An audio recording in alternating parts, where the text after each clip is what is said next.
못 맞춥니다.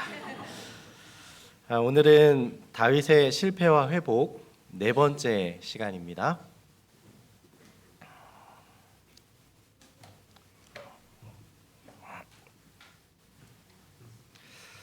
우리는 지난 시간 다윗의 신앙의 회복이라는 제목으로 왕으로서 그리고 아버지로서 실패한 신앙인이었던 다윗의 신앙이 회복되는 사건에 대해 말씀드렸습니다. 그가 실패했던 그 근본, 그가 실패했던 바로 그 자리에서 오히려 환란이 그의 신앙을 회복시키는 계기가 됨을 살펴보았습니다. 오늘은 성품의 회복이라는 제목으로 다윗이 하나님의 은혜로 회복된 신앙에 뒤따르는 그의 성품의 열매들을 살펴보도록 하겠습니다. 누가복음 6장에서 예수님께서는 산상수훈을 말씀하시면서 바른 신앙으로 인해 나타나는 바른 성품에 대해서 이렇게 말씀하셨습니다. 못된 열매 맺는 좋은 나무가 없고 또 좋은 열매 맺는 못된 나무가 없느니라. 나무는 각각 그 열매로 아나니 가시나무에서 무화과를 또는 찔레에서 포도를 따지 못하느니라. 그리고 이 선한 행실을 뜻하는 맺힌 열매는 그저 맺힌 것으로만 만족하는 것이 아니라 나아가서 이같이 너희 빛이 사람 앞에 비치게 하여 그들로 너희 착한 행실을 보고 하늘에 계신 너희 아버지께 영광을 돌리게 하라라고 명령하셨습니다. 하나님과의 바른 신앙, 하나님과의 바른 관계는 마치 가지가 나무에 잘 붙어 있는 것과 같다고 예수님께서 말씀하셨습니다. 나무와 가지가 하나인 것처럼 아버지 하나님과 예수님도 하나이셨고 또 우리도 하나님과 하나여야만 합니다. 그렇게 된다면 열매는 자연스럽게 맺히는 것이고 또 풍성하게 맺히게 될 것이 분명합니다. 그런데 반대로 하나님과의 단절이라는 것은 하나님과의 신앙의 단절이라는 것은 열매가 맺히지 않는 것이죠.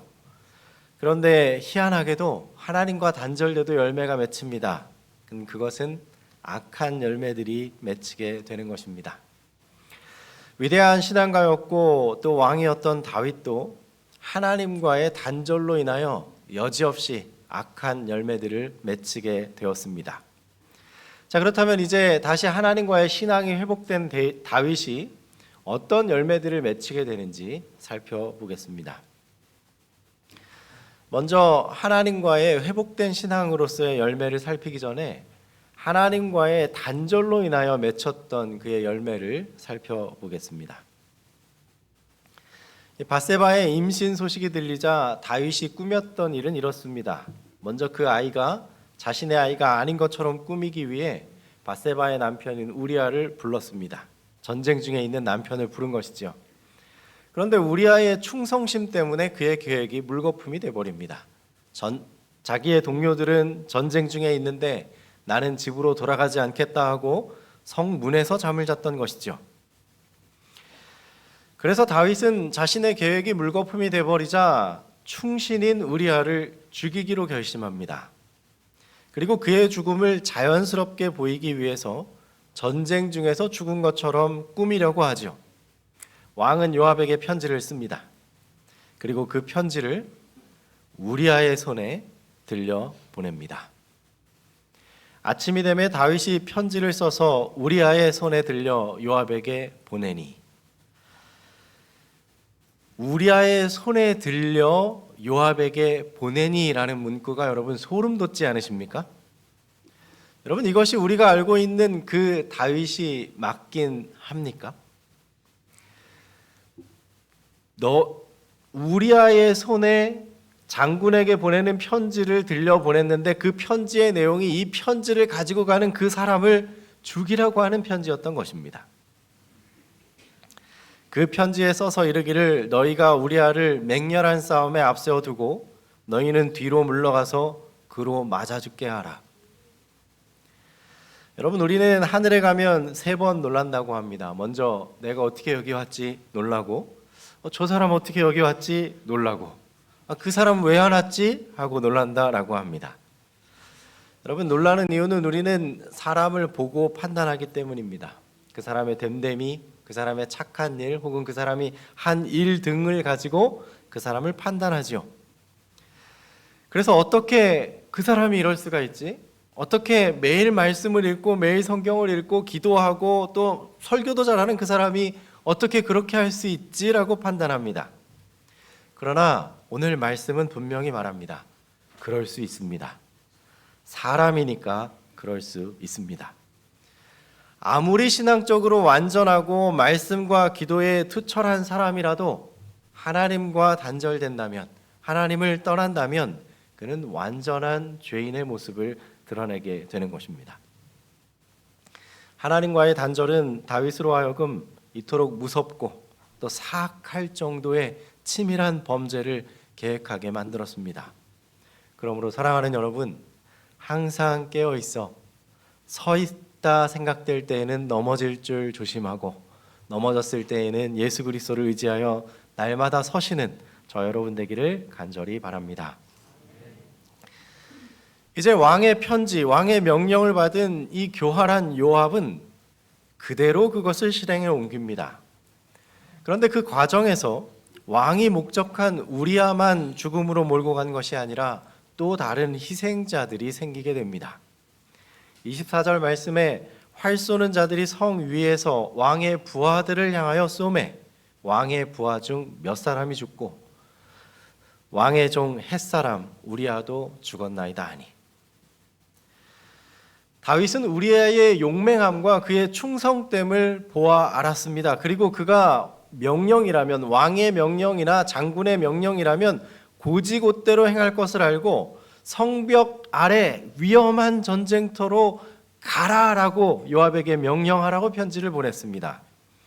그리고 그 계획이 자연스럽게 보이기 위해서 우리야 너만 가라 이게 아니라 우리야와 함께한 장수들도 그 앞으로 진군하라라고 명령이 내려지게 됩니다.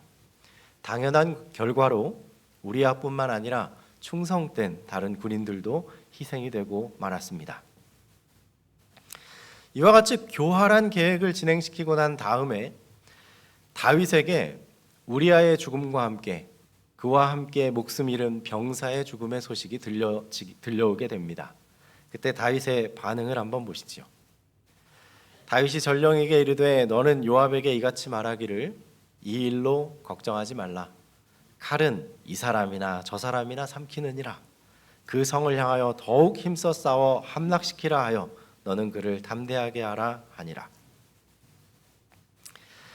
목적을 위해서 사람의 생명은 벌레처럼 여기고 있는 다윗을 발견하게 됩니다. 자신의 죄를 은폐시키기 위해서 자신의 충성된 신하들이 죽임을 당했는데, 정직한 사람들이 죽임을 당했는데 그것은 아무렇지도 않은 것처럼 여기고 있는 다윗의 모습을 보여주고 있습니다. 여러분, 하나님을 떠난 사람이 어떻게 변할 수 있는지, 그 마음이 어떻게 변할 수 있는지 우리는 확실히 알게 됩니다. 여러분, 우리가 알던 다윗은 어떤 사람이었습니까? 사람의 생명을 가볍게 여기거나 그 희생을 우습게 여기는 그런 사람이 아니었습니다. 우리의 기억 속에 다윗은 결코 그런 사람이 아니었습니다. 사울의 칼날을 피해 도망했던 다윗을 우리는 기억합니다. 사울을 죽일 수 있는 기회가 2번이나 있었지만 그는 그 생명을 존중했습니다. 첫 번째 엔게디 황무지에서도 사울을 살렸고, 2번째 10 황무지에서도 다시 한번 사울을 살렸습니다. 젊은 날 다윗은 자신을 죽이려 하는 원수까지도 사랑하는 그런 사람이었습니다. 그러나 범죄 후, 정확히 말씀드리면 하나님과의 관계가 단절된 후 그의 이 같은 품성은 사라지고 사람의 생명을 정말 보잘것없는 것으로, 자신의 죄를 은폐하거나 자신의 목적을 위해서 희생 따위는 아무것도 아닌 것으로 생각하고 있는 다윗을 보게 됩니다. 여러분, 이 사진이 무슨 사진인 것 같으십니까? 투명 인간으로 보이십니까? 이것은 거울입니다. 거울을 사람 모양으로 세워 놓았습니다. 여러분, 사람의 품성이라는 것은 거울과 같습니다. 거울처럼 바라보고 있는 그 사람, 그 존재를 반사할 뿐이죠. 그러므로 우리가 누굴 바라볼지 선택하면 그 선택한 방향에 선 그곳에 우리가 바라보고 있는 그분을 반사하게 됩니다. 우리의 품성은 바라보고 있는 그 사람을 반사하게 되는 것입니다. 사울의 생명까지도 아꼈던 다윗은 그때 하나님을 바라보고 있었습니다. 그래서 하나님의 품성을 반사했을 따름이었죠. 그러나 하나님 바라보기를 멈추고 자기 자신을 바라보기 시작했을 때, 다시 말해 자기 자신을 위하기 시작했을 때 우리아의 생명은 그저 따위 정도로 바뀌게 되었습니다. 다윗은 귀한 사람의 생명 하나를 생명 따위로 여기고 있었습니다. 사실 다윗이 바라본 것은 자기 자신이 아니라 결국 그가 바라본 것은 사단이었고 사단의 품성을 반사하고 있었던 것입니다. 그러므로 우리는 나 자신을 위한다거나 나를 바라보고 내 중심으로 사는 것을 피해야 할 것입니다. 우리는 하나님 중심으로 하나님을 바라보며 살아야겠습니다. 그러나 다윗은 압살롬의 반역을 통해 그의 방향을 자기 자신으로부터 다시 하나님을 향한 신앙으로 회복되었습니다. 그가 하나님을 향하고 그분을 바라보기 시작했던 것입니다. 그 결과 그의 인생에 그의 젊은 시절부터 나타났던 아름다운 품성들이 다시 열매 맺게 됩니다. 그 열매를 하나씩 살펴보기 원합니다. 먼저 우리아의 생명을 정말 가볍게 따위 정도로 생각했던 그의 성품이 어떻게 회복되었을까요? 그는 이제 더 이상 무고한 희생을 원하지 않습니다. 15장 14절 말씀에 다윗이 예루살렘에 함께 있는 그의 모든 신하들에게 이르되 일어나 도망하자.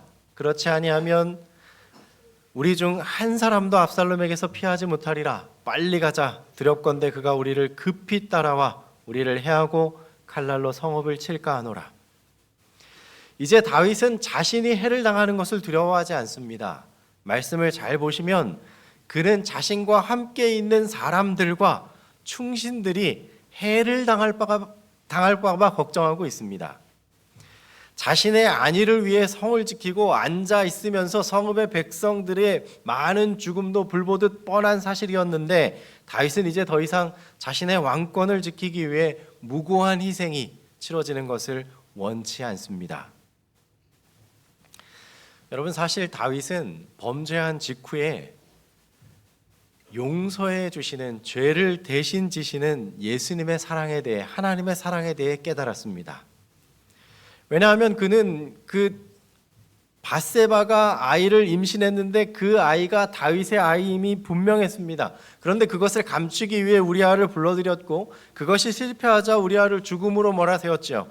그때 선지자는 그 낳은 아이가 반드시 죽을 것이라고 예언했습니다. 아이는 태어났고 아이가 심한 열과 또 그리고 점점 죽어가는 아이를 보게 됩니다. 그때 다윗은 통곡하며 하나님께 부르짖으며 회개하며 금식하며 기도했습니다. 그러나 결국 아이가 죽임을 당하게 되는 모습을 보게 되었죠. 여러분, 죄는 다윗이 지었는데 왜 그 조그만 아이가 죽음을 당해야만 했을까요? 그 아이는 바로 예수님을 상징하고 있었습니다. 다윗은 죄 지은 자기 대신에 죽어가는 한 아기를 통해 자신의 죄를 대신 지시고 죽으시는 예수 그리스도를 발견하게 되었던 것입니다. 그런 다윗은 이제 더 이상 무고한 희생이 치러지는 것을 원치 않는 사람이 되었습니다. 두 번째, 다윗의 회복된 품성은 자기보다 남을 위하는 사람이 되었습니다. 다윗이 그 고난 중에 있을 때 그와 함께 하겠다고 따라온 가드 사람 이때를 향한 태도를 한번 보시기 바랍니다. 그때의 왕이 가드 사람 이때에게 이르되 어찌하여 너도 우리와 함께 가느냐? 너는 쫓겨난 나그네이니 돌아가서 왕과 함께 내 곳에 있으라. 너는 어제 왔고 나는 정처 없이 가니 오늘 어찌 너를 우리와 함께 떠돌아다니게 하리요. 너도 돌아가고 내 동포들도 데려가라. 은혜와 진리가 너와 함께 있기를 원하노라. 가드 사람 이때라는 사람이 여기 등장합니다. 이 이때라는 사람이 도망자 다윗과 함께하기 위해 자신의 휘하 군인들과 함께 다윗과 함께하기 위해 왔죠. 여기 가드 사람 이때는 가드 사람이라고 분명히 말하고 있습니다. 가드는 블레셋 땅입니다. 가드 사람이라는 것은 블레셋 사람이라는 뜻이죠. 그리고 그에 대해서 쫓겨난 나그네라고 표현하고 있기 때문에 그가 가드의 어떤 지도자나 군주 혹은 왕에게서 쫓겨난 블레셋 사람이라는 것을 우리는 확인할 수 있습니다. 여러분, 가드는 다윗하고 참 인연이 깊은 곳입니다. 왜냐하면 다윗이 블레셋 여러 성읍 중에서도 가드, 이곳은 바로 골리앗의 고향입니다. 그런데 반대로 다윗이 사울에게 쫓겨갈 때 그의 목숨을 피하기 위해 찾아간 곳이 또 가드성이기도 했습니다. 사울로 하여금 자신을 추격하는 것을 확실하게 포기할 수 있게 하는 방법은 바로 골리앗의 고향인 가드, 그리고 사울의 적인 블레셋 군대에게 항복하는 것이었죠. 사울의 미움을 받고 도망쳐 나온 장수를 마다할 적군이 어디에 있겠습니까? 그러나 다윗이 하나님 대신에 인간적인 피난처 가드왕 아기스에게 피난처를 구하는 바람에 다윗은 왕이 되고 나서도 여러 해 동안 블레셋 가드를 점령하거나 공격할 수 없었습니다.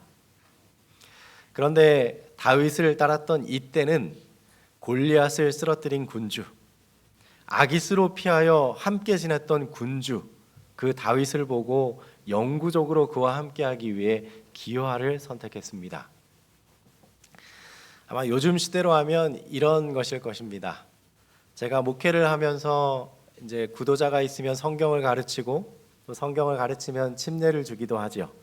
아마 다윗에게 있어서 이때라는 사람은 구도자였을 것입니다. 성경을 가르치고 또 하나님을 가르치고 이때도 감동되어 하나님을 따르기로 결심한 사람인 것이지요. 여러분, 제가 성경을 가르치고 침례를 준 사람들이 많이 있는데 그 사람들이 다 저를 따르겠다고, 제가 안 좋은 일이 생겼는데 저를 따르겠다고 다 나오면 얼마나 큰 힘이 될까요? 그리고 얼마나 위로가 되겠습니까? 다윗도 도망자의 형편에 있는데 큰 무리가 내가 끝까지 다윗 왕과 함께 하겠다고 따라온 것입니다.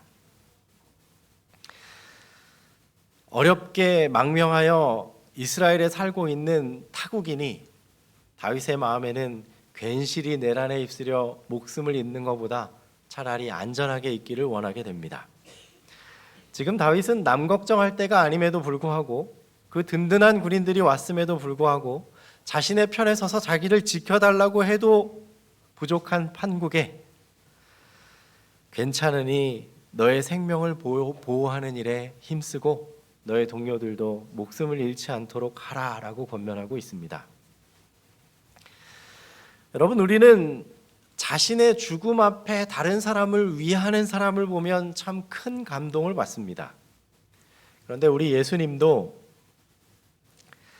십자가에서 십자가의 무게와 또 죄의 무게로 견딜 수 없는 지경인데도 졸도하여 쓰러진 모친을 걱정하십니다.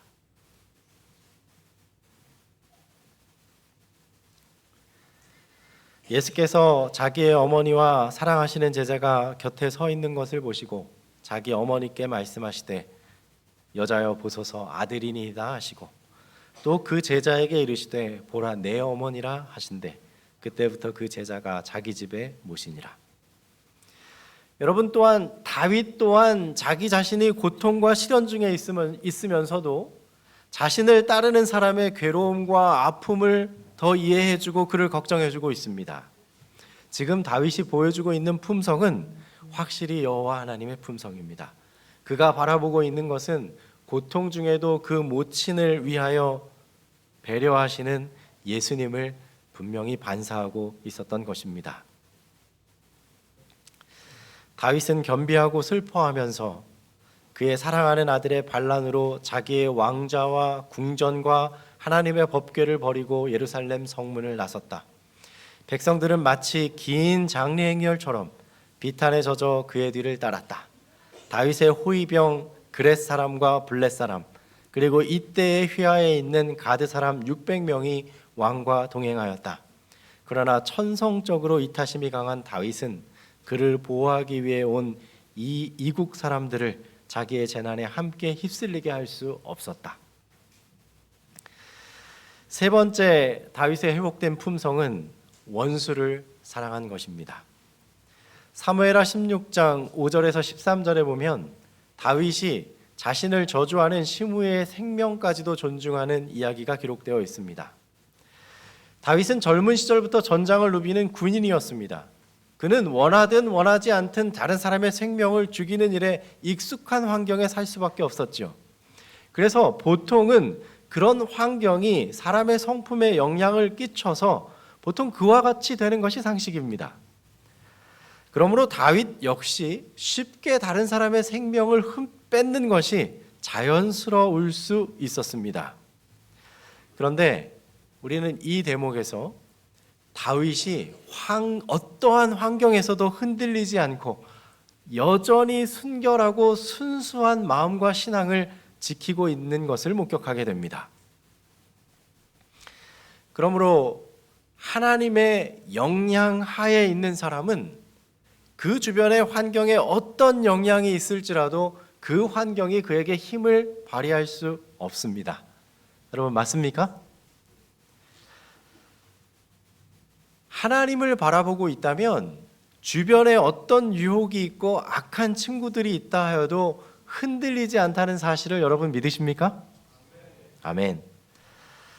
저는 부모님의 몹시 심한 걱정과 염려로 인해서 저 어린 시절에 전원학교를 다니게 되었습니다. 부모님의 생각은 이것이었습니다. 세상의 유혹으로부터 단절된 환경을 저에게 만들어주고자 하셨던 것이죠. 그러나 여러분, 환경을 뛰어넘는 신앙을 갖게 해줘야 맞는 것입니다.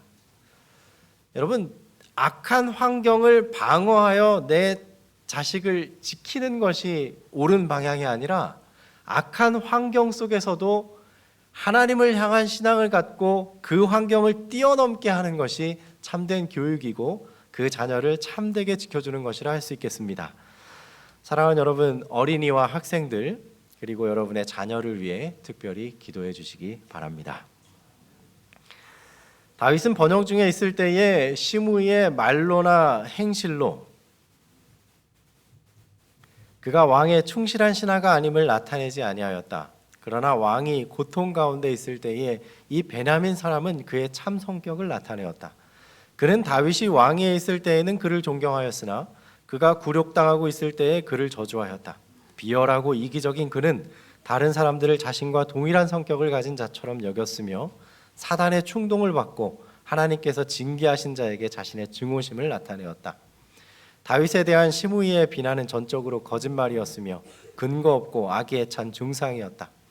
사울이 완전히 그의 세력 아래 들어와 그를 죽일 수 있을 때라도 사울의 겉옷자락만 배웠던 다윗은 이제 시므이가 여호와의 기름 부음 받은 자에게 이런 불경을 나타내는 것을 보고도 오히려 자기 자신을 책망할 뿐이었다. 가장 쓰라린 학대와 모독 중에서도 겸손과 무아의 정신과 관대함과 유순함을 나타낸 그의 이 같은 경험의 이야기는 그의 온 생의 경험 중 가장 고상한 사건 중의 하나이다. 이스라엘의 통치자 다윗이 가장 처절한 외적 굴욕을 당하던 이 시간보다 하나님 보시기에 참으로 위대한 때는 결코 없었다.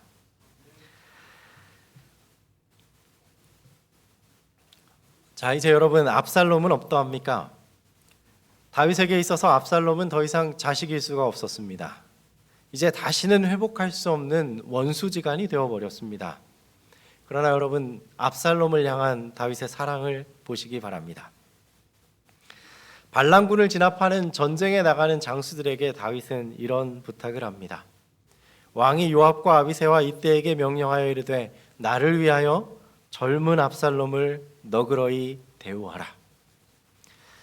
이 말은 소년 압살롬을 너그러이 대접하라, 이 말은 압살롬이 아직 철이 없는 아이니 너무 심하게는 하지 말라라는 말입니다. 자신의 왕위를 빼앗기 위해 반란을 일으킨 그 아들을 향해, 자신의 목숨을 노리는 그 아들을 향해 다윗은 철이 없으니 좀 너그럽게 대해달라고 말합니다. 여러분, 이것이 아버지 다윗의 마음입니다. 그러나 젊은 나이에 전쟁 경험도 전무했던 압살롬은 그 다윗의 아무리 큰 무리가 따랐을지라도 경험 많은 소수의 다윗의 군대를 이기기는 역부족이었습니다. 처참하게 무너지게 되고 홀로 도망하던 압살롬은 그의 많은 머리 숫으로 인해 머리칼이 나무에 걸리면서 죽음을 맞게 됩니다. 여러분, 본문과는 관계가 없으나 머리칼 이야기가 나와서 한 말씀 드리기 원합니다. 압살롬은 머리가 1년에 200세겔이 될 정도로, 무게가 될 정도로 자랐다고 합니다. 200세겔은 2.3kg입니다. 여러분, 1년에 머리카락이 2.3kg 정도 자라는 사람 본 적 있으십니까? 상상이 되십니까? 안 되시죠? 여기 200세겔 2.3kg의 머리카락, 여러분도 상상이 안 되시는데 저는 상상이 되겠습니까? 네. 25절 말씀 보면 온 이스라엘 가운데에서 압살롬 같이 아름다움으로 크게 칭찬받는 자 없었으니 그는 발바닥부터 정수리까지 흠이 없음이라라고 기록하고 있습니다. 여러분, 사람의 아름다움은 키가 크고 그리고 잡티가 없고 또 완벽하고 거기에 더해서 머리가 풍성해야 합니다. 그러니 저는 아름다움과는 좀 거리가 멀다고 할 수 있겠습니다. 그런데 압살롬의 죽음이 무엇 때문에 이르러 왔다고요? 그 외적 아름다움 때문에 이르러 왔습니다. 저는 머리칼이 나뭇가지에 걸릴래야 걸릴 수가 없습니다. 그러나 압살롬은 머리칼이 걸려서 죽음을 맞게 되었죠.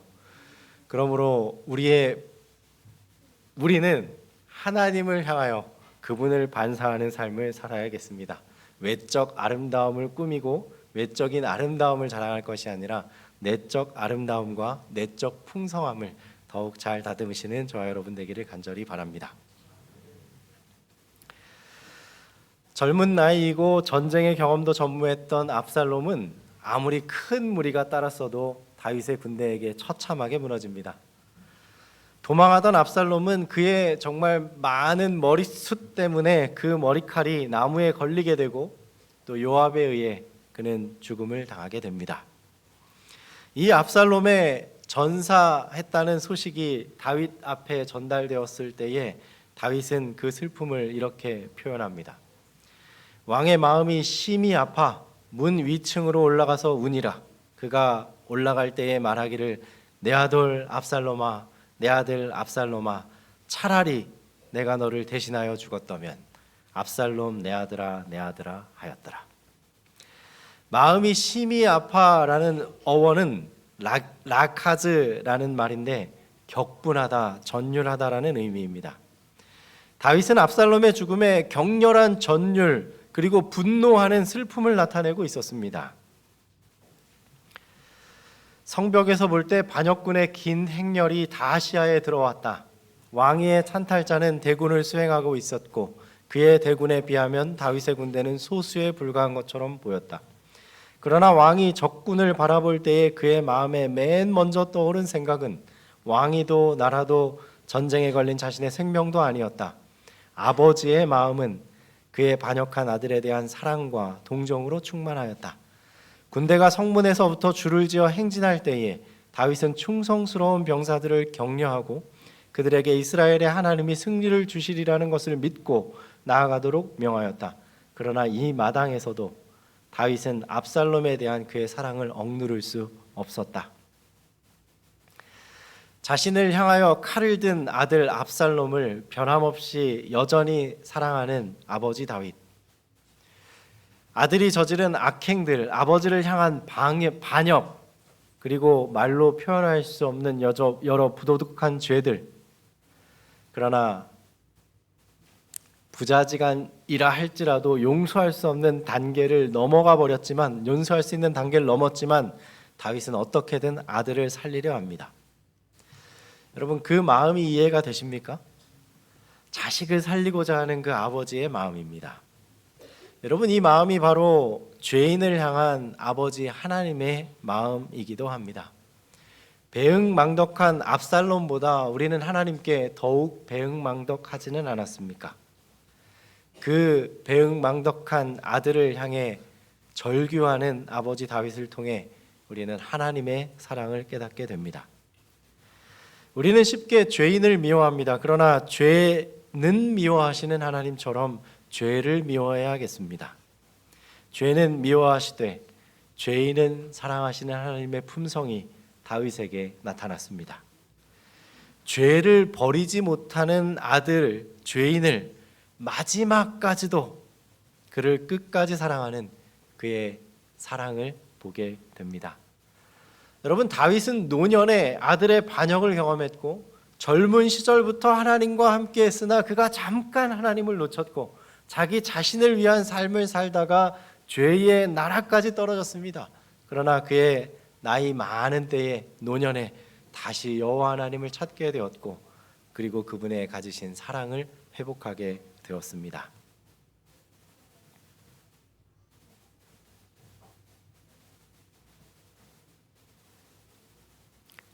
소리를 켜주시기 바랍니다.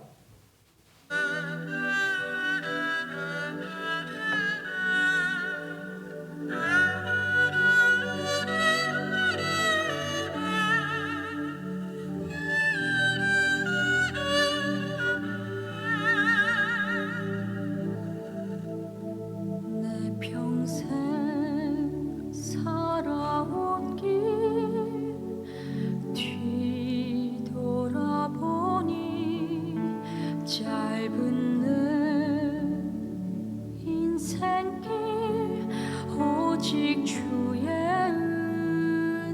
내 평생 살아온 길 뒤돌아보니 짧은 내 인생길 오직 주의 은혜라 주의 은혜라 주의 평생 살아온 길 주의 은혜라 주의 은혜라 다함이 없는 사랑 달려갈 길 모두 마친 후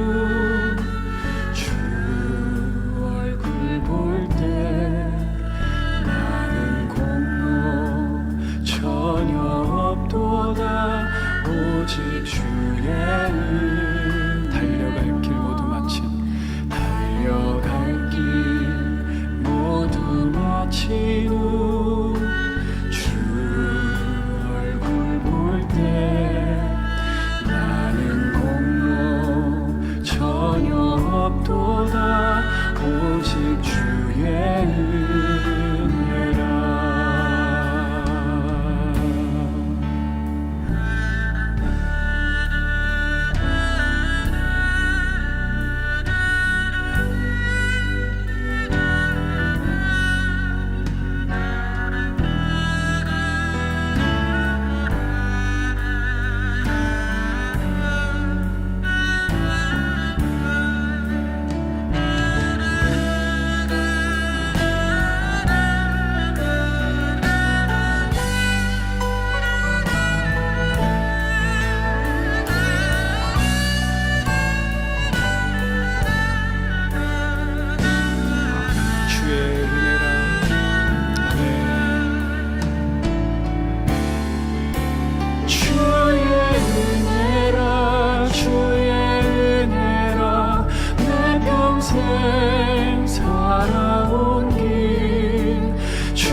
비치는 주 얼굴 볼 때 나는 공로 전혀 없도다 오직 주의 은 나는 공로 전혀 없도다 나는 공로 전혀 없도다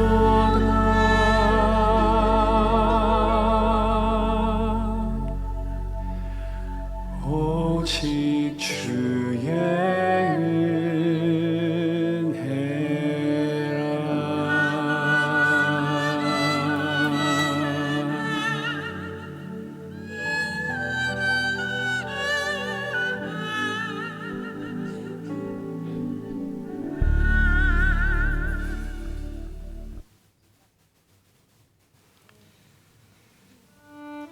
이제 다윗은 그가 젊은 날 하나님을 향해 바른 신앙으로 바른 품성을 반사했던 그의 품성을 회복하게 됩니다. 무고한 희생도 하지 않으려 하고 남보다 남을 걱정하게 되고 악인일지라도 생명을 존중하고 그리고 사랑하는 그의 품성이 완벽하게 여호와 하나님을 반사하게 됩니다. 그러므로 그가 넘어지고 무너졌던 그의 실패는 이제 그의 노년에 완전히 하나님께 향하게 되고 만회하게 됩니다. 우리는 다윗의 이 아주 극명했던 하나님을 향함과 자신을 향함이 아주 극명하게 보였던 그의 삶을 통해서 우리가 하나님을 향하여 어떻게 살아야 하는지 또 분명하게 깨닫게 됩니다. 우리는 매 순간 예수 그리스도를 바라보고 우리의 시선은 그분께 향해야겠습니다. 믿음의 주요 또 온전케 하시는 예수 그리스도를 바라보자. 그러므로 함께 하늘의 부르심을 입은 거룩한 형제들아, 우리의 믿는 도리의 사도시며 대제사장이신 예수를 깊이 생각하라. 왕이 요압과 아비새와 이때에게 말하여 가로되 나를 위하여 소년 압살롬을 너그러이 대하라. 소년 압살롬이 철이 없으니 그가 죄인일지라도 너무 극심하게 대하지 말라. 왕위를 빼앗으려 하는 반란 군이고 그리고 우리의 적군일지라도 그는 철이 없는 아이니 그를 너그럽게 대해달라. 그것이 바로 아버지 하나님의 사랑입니다. 하나님께서 우리에게 하시는 모든 일은 이해가 되지 않습니다. 한 가지 그 모든 일을 이해할 수 있는 것은 그분이 우리의 친아버지이시기 때문이라는 것 외에는 다른 말로는 설명하거나 이해할 수가 없습니다. 요즘은 졸업식이 그렇게 사람이 너무 많고 부산하진 않는데요. 졸업식에 가면 제가 학생들의 졸업식에 가면 그 학생이 어디 있는지 잘 못 찾아요. 그런데 그 부모님과 같이 가면 부모님들은 한 번에 찾더라고요. 뭐 몇 반이라서 몇 반인지 알고 있어서 찾는 건지 모르겠지만 하여간 자기 아이는 금방 찾습니다. 왜 그럴까요? 사랑하기 때문이죠. 내가 사랑하는 아이이고 또 나의 가족이고 내 자녀이기 때문입니다. 아버지 하나님께 우리도 마찬가지입니다. 우리가 아무리 못났다고 해도 또 우리가 아무리 죄인이라고 해도 하나님 보실 때는 단번에 저희를 알아보십니다. 그리고 우리를 사랑해 주시죠. 그리고 우리에게 격려해 주십니다.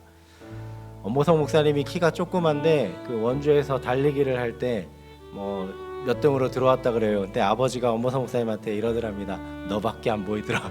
네, 하나님 보시기에 우리는 그렇습니다. 하나님께서는 우리를 위하시고 또 우리를 사랑하시는 그분이십니다. 우리의 시선을 하나님께 향하시는 저 여러분이 되기를 간절히 바랍니다. 그리고 날마다 하나님 안에서 승리하시는 저 여러분 되기를 바라며 말씀을 드리겠습니다.